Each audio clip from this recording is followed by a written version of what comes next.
Welcome to the Hospital Finance Podcast, your go-to source for information and insights that can help you protect and enhance revenue at your hospital. And now, the host of the Hospital Finance Podcast, Michael Passanante.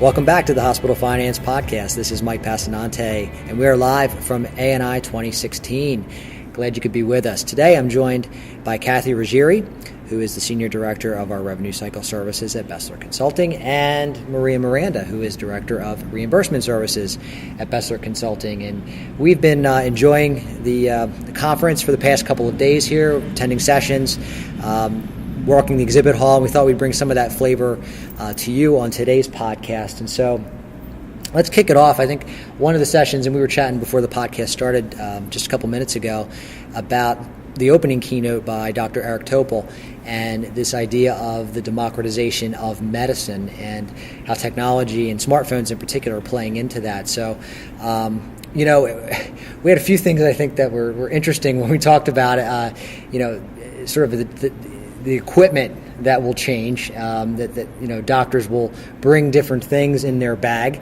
that the stethoscope is sort of outdated, and I think what we were talking about is, well, how does that play into the changes that you'll have at a hospital where someone maybe won't come in for an ultrasound anymore, or and then, okay, well, how does that data then get to the doctor? I mean, what do you guys think about that? Well, I think that I think we're used to new technology, and I think that it'll take a little time for people to get used to it, but I think that it's something that we would be open to, especially millennials who were born into, having technology from the time that they're very little. So they're used to it. They're not scared of it. So I think it's definitely the wave of the future, and it's probably going to be here a lot faster than we think. Yeah, I think one of the stats that he mentioned was about 80% of the U.S. population has a smartphone now. I'd imagine that penetration is only going to continue. But Kathy, you mentioned, during this transition, how do you deal with people that were sort of not native to that, growing up, and now they're maybe in their 70s or their 80s, and maybe they have a smartphone, but they're not comfortable with that? I think it's definitely going to be a more difficult concept for our more elderly population, and it might just be something that we transition more with some of the younger baby boomers and the millennials, and not so much the seniors. But I do think that so many people do have this cell phone. I think some of the concerns or challenges are going to be around just the privacy of the information and the ownership on the individual consumer of the healthcare, of really owning a lot of the data on their cell phone. So it's going to be very interesting to watch how things really cycle through over these next 5 to 10 years. Although I have to say that I'm sure that some of the older population is also very used to data. You can kind of segment them out. A lot of our older population is still very active, and some of them do use this. I think there'll be a section of that population that will also adapt. Probably so, but I think those that are in nursing homes and those assisted living and those types of facilities, it'll just be interesting to see how things really progress. Yeah, and what's interesting too, I think, will be how your relationship with your quote unquote primary care physician will be, and if you'll even have that with the advent of telemedicine and sort of that on-demand medicine. Mm-hmm. I think one of the statistics that Dr. Topol pointed to is an average of about 2.6 weeks to get an appointment with a physician, and then you have to go into the office and you have to wait to see them, and it's a whole process, as opposed to being able to perhaps use your smartphone and some device that's attached to it and uploading that data to the cloud for a provider. And certainly there are several providers in the marketplace that offer that service today. It's just probably not as widely used as it could be, but certainly having someone in a remote location diagnose your condition changes that. And I was having this conversation last night with someone, and they said, "Well, wait a minute, but my doctor's not going to know, what happened there." And I said, "Well, your doctor won't need to know. Whoever the doctor was on the other end of the line will look at that. They'll probably write you the script, and they'll probably send that electronically to your pharmacy, and so and then you're going to have to kind of manage that data, I think. Well, and I think that this makes a lot of sense considering the trends of where we're going with healthcare and transitioning even from the fee-for-service to quality, because so much more the focus needs to be on preventive medicine. So having all of this technology up front and making it more accessible, I think will help us get there faster. And accessing to some of these tests where scheduling is definitely a challenge today, and being able to get more real time. And maybe you might have to go to an urgent center or something like that, but a lot of that infrastructure is there and available. Sure, and getting the patient more engaged, right? Because even when you look at some of the CMS programs, for example, like CJR and a few of the other bundled payments, patient satisfaction is a big deal, right? It measures into the calculation. So if you have a patient that's more engaged from the very beginning, has more access to his or her data, you're going to have patients that are better informed, understand what's going on, ask the right questions, and probably at the end of the day be more satisfied with their level of care because they understand it better. They have more access. And I think all this too is going to affect the notion of what a hospital is, or what a facility could be. One of the examples he gave was the idea of the self-monitoring, and he showed a photograph of a large, essentially control room, if you will, where a hospital, quote unquote, could be monitoring hundreds or thousands of patients remotely that have literally ICU level conditions, but they're in their homes. And they're wired up, and all that information is being transmitted back, and so you don't necessarily now have to have them in a hospital room. You don't have to. It's not $4,000 to $10,000 a day or whatever the cost could be to have them there. But you can treat them on an immediate basis if that's required. Probably not with everything, but I think that also changes the paradigm when you're thinking about things like bed management and outpatient. And what's an outpatient now? Is an outpatient in a facility? Is an outpatient at home? Probably right now it's a little bit of both. But what does that mean? What will you get at home versus what you could get at a SNF or something like that? So it kind of changes that paradigm too. But having that two-way communication as well is very important, because I think a lot of the issues that our healthcare system has had is that you're very episodic. You come into the hospital, we take care of you while you're there, and then once that patient leaves, it's very difficult. It almost ends at that point. So you don't know if they're taking their medication. You don't know if they're following the protocols that should be followed afterwards. So just having patients more engaged will keep them following the care paths that they should once they leave the hospital.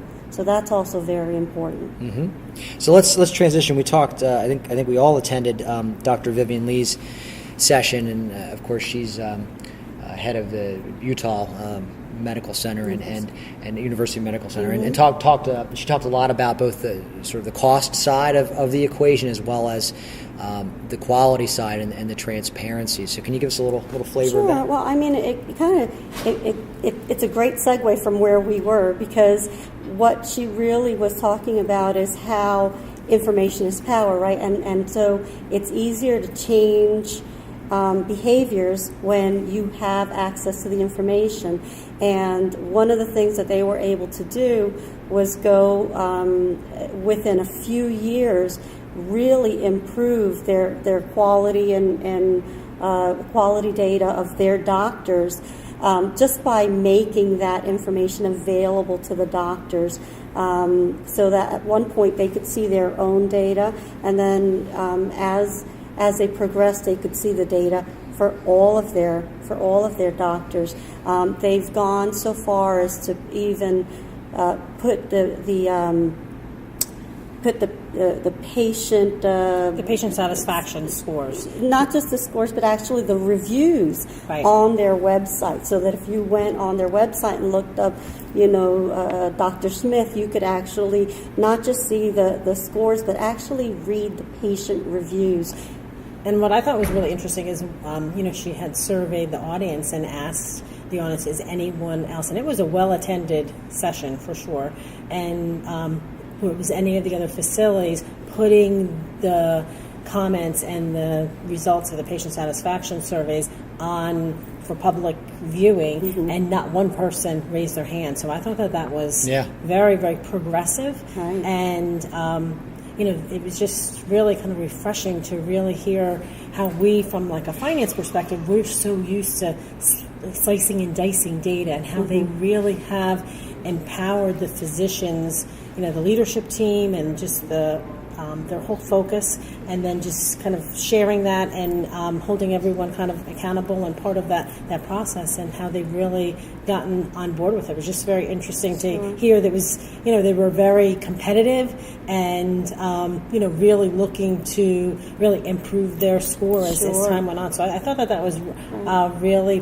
proactive approach, not something that I've ever really heard about before. So it's very interesting. Well, and there's two things I took from it. One, and of course part of her role was dean of the medical school, and so in talking to these new medical students that use Yelp and TripAdvisor and those kinds of things, having their outcomes or their quality scores available to patients or potential patients wasn't as much of a shock to them as it might have been that's typical, right? This is how they interact. They rely on that data, that sort of social proof, if you will, and that's something that really wasn't a big deal to them.